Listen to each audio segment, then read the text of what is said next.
Scam होने के बाद सबसे दर्दनाक चीज होती है ये मालूम होना कि अब वो पैसा शायद कभी वापस नहीं मिलेगा।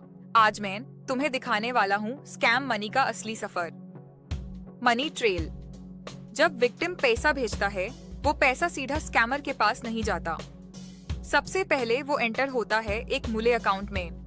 ये वही मूले अकाउंट होता है जिसके बारे में मैं पिछली वीडियो में बता चुका हूँ। इस अकाउंट का एक ही काम होता है, पैसा रिसीव करना और तुरंत आगे बढ़ा देना। ये अकाउंट पार्किंग के लिए है, स्टोरेज के लिए नहीं।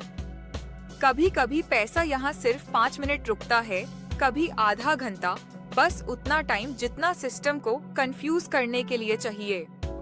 इसके बाद शुरू होता है लेयरिंग का प्रोसेस।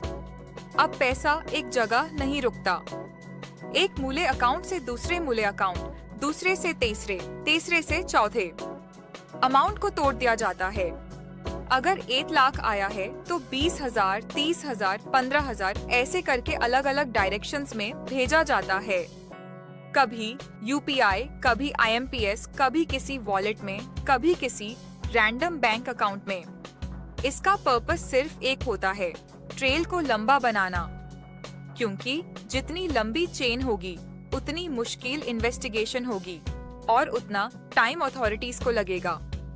यहाँ एक इम्पोर्टेंट बात समझनी जरूरी है। जो बंदा तुमसे बात कर रहा होता है, जो व्हाट्सएप पे कॉल करता है, जो इंस्टाग्राम पे रिप्लाई देता है, वो ऑलमोस्ट कभी मास्टरमाइंड नहीं होता। वो सिर्फ एक पॉन होता है, एक ऑपरेटर। मास्टरमाइंड कभी डायरेक्ट फ्रंट पे नहीं आता। वो सिर्फ इंस्ट्रक्शंस देता है। कौन सा पैसा कहाँ मूव होगा, कौन सा अकाउंट कितना अमाउंट हैंडल करेगा, कौन एटीएम से कैश निकालेगा, कौन क्रिप्टो में कन्वर्ट करेगा, सब कुछ ऊपर से कंट्रोल होता है। अब जब लेयरिंग हो जाती है, पैसा इंडिया में रहना बैंड करता है। यहीं से पैसा विजिबिलिटी लूज करने लगता है। कई केसेस में पैसा थोड़ा थोड़ा करके कैश निकाल लिया जाता है।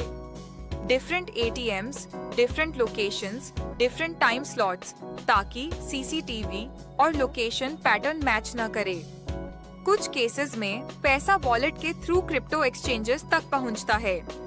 वहां से बिटकॉइन, यूएसडीटी या किसी और क्रिप्टो में कन्वर्ट हो जाता है।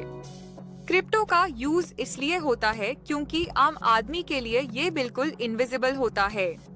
नाम, फेस, आइडेंटिटी सब ब्लर हो जाता है। अब यहाँ एक भयानक सच सामने आता है। जब पुलिस या साइबर सेल इन्वेस्टिगेशन स्टार्ट करती है, सबसे पहले मूले पकड़ा जाता है। क्योंकि ट्रेल वहीं पे दिखाई देता है। विक्टिम भी वही होता है जिसका पैसा गया है। लेकिन मास्टरमाइंड वो शांत बैठा होता है। ना उसका नाम, ना उसका फेस, ना उसका अकाउंट डायरेक्टली लिंक्ड होता है। इसी वजह से कई लोग जो कहते हैं मैं सिर्फ रिसीव कर रहा था, मुझे नहीं पता था, वो भी लीगल ट्रबल में फंस जाते हैं। मनी ट्रेल को ब्रेक करना मुश्किल है, पर इम्पॉसिबल नहीं। Authorities transaction time, amount pattern, device fingerprint, IP address, ATM usage सब कुछ एनालाइज करती हैं। सिर्फ एक छोटी सी गलती, जैसे सेम फोन से मल्टीपल अकाउंट्स हैंडल करना या सेम लोकेशन पे बार बार विड्रॉल करना, पूरे नेटवर्क को एक्सपोज कर सकती है। इसी वजह से कुछ लार्ज स्कैम गैंग्स भी पकड़े गए हैं।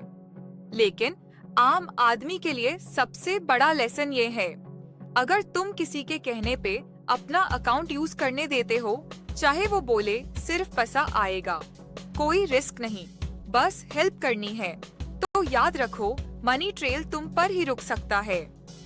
विक्टिम अपना पैसा खो देता है, मूले अपनी जिंदगी खराब कर लेता है और मास्टरमाइंड नया नंबर, नया अकाउंट, नया स्कैम शुरू कर देता है। इसलिए स्कैम सिर्फ एक कॉल या एक मैसेज नहीं होता। स्कैम एक सिस्टम होता है और जब तक हम सिस्टम को समझेंगे नहीं, हम उसका शिकार बनते रहेंगे। अगर तुम चाहते हो सेफ रहना, अगर तुम चाहते हो सच जानना और अगर तुम चाहते हो इन लोगों को एक्सपोज करना, तो अवेयरनेस सबसे बड़ा वेपन है। वीडियो को शेयर करो, लोगों को बताओ, क्योंकि हर एक इन्फॉर्म्ड आदमी स्कैमर के लिए एक कम विक्टिम होता है।